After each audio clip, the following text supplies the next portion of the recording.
Today we're going to learn where to find and how to fill out Schedule A. First, we're going to find a Sponsor Your Spouse Complete Guide. Type in a Google Chrome Complete Guide IMM 5289 and press Enter.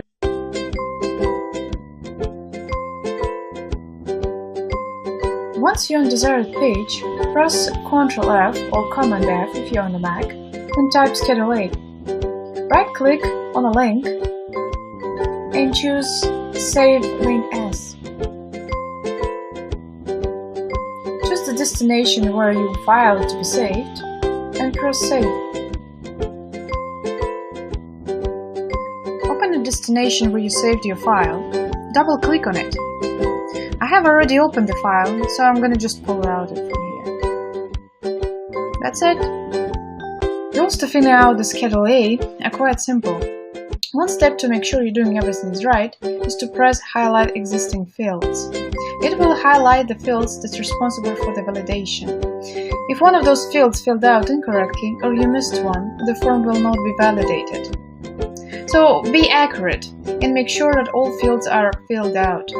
Also, Schedule A won't produce barcodes at the end of the form, so don't look for it. Let's get to the bottom of it.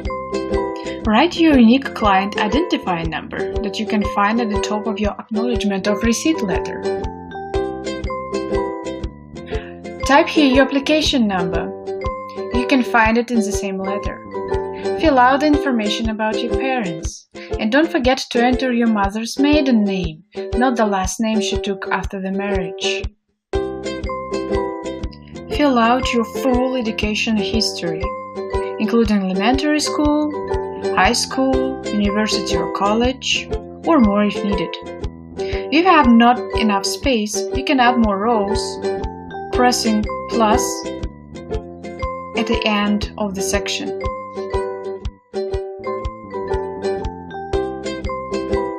Before getting down to personal history, make sure to read this passage. The main thing here is to avoid time gaps in your history. However, the dates crossing is allowed, which means if you have more than one event in 1 month, it's okay to enter it. Fill it out in chronological order, starting with the last event. And don't forget to press Ongoing button at the bottom.